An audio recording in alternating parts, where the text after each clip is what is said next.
Good morning to all of you. Last class में हमने sole proprietorships को complete किया था। Our next topic is joint Hindu family business.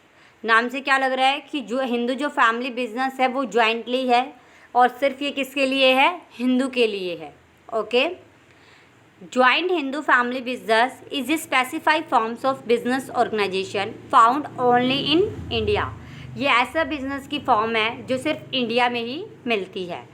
It is the one of the oldest form of business organisation in the country. ये किसी भी business को करने की सबसे पुरानी क्या है? फॉर्म होता है ये। It refers to the forms of organisation where in the business is owned and carry by the member of HUF means Hindu undivided family. It is govern by the Hindu law. ठीक है, देखो क्या होता है। ज्वाइंट हिंदू फैमिली बिजनेस जो है एक तो बहुत पुराना है, बहुत स्टार्टिंग से चला आ रहा है, और एक सिर्फ ये इंडिया में एप्लीकेबल होता है।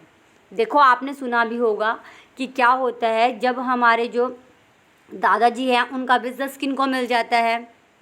फादर को, और फादर के बाद वो बिज़नेस किसको मिलता है? उसके सन को। तो ऐसे बिजनेस जो है वो स्मूथली चलाता रहता है मीन्स। और इसमें जितना भी जो काम है, जो मेन हेड है वो कौन होगा? आपके grandfather.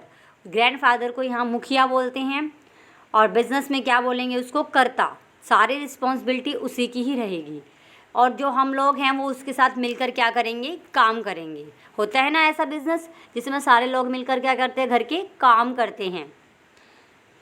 The basic of membership in the business is birth in particular family and the three successful generation can be member in the business। 3 generation तक रहेगा। अभी मैंने बताया grandfather, then father, then son. The business is control by the head of family.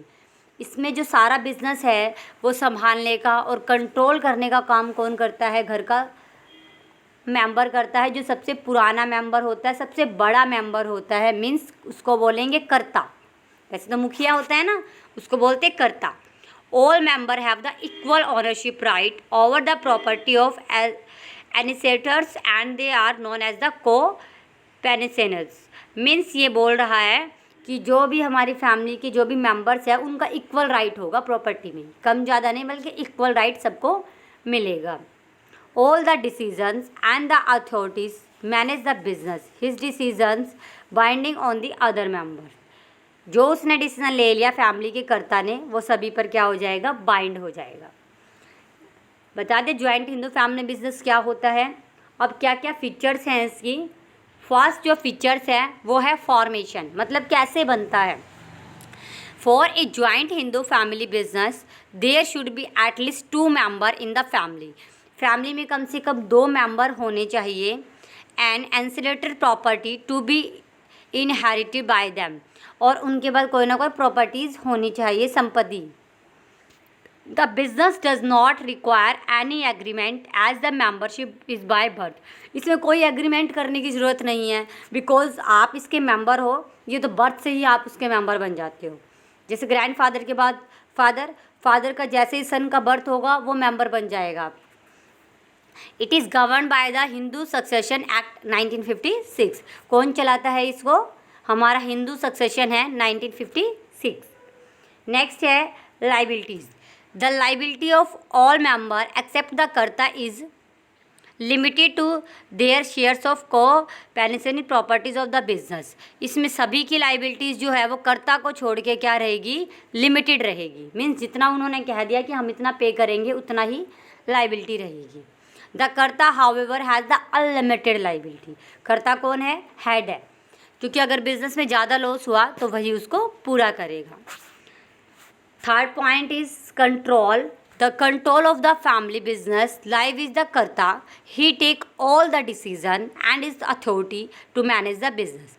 इसमें सारा control कौन करेगा कि कैसा बिजनेस करना है, कितना प्रॉफिट होना चाहिए, क्या क्या हम बिजनेस में लगाएंगे।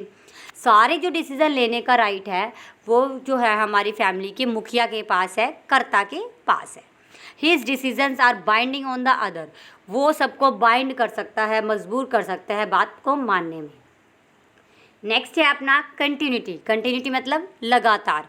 ये बिजनेस जो है वो लगातार क्या है, चलता रहता है आफ्टर द डेथ ऑफ कर्ता, कर्ता की डेथ के बाद भी। क्यों? बिकॉज नेक्स्ट जनरेशन संभाल लेगी, ग्रैंडफादर के बाद फादर और फादर के बाद सन इस चीज़ को संभाल लेंगे। Karta as the next eldest member take up the position of कर्ता।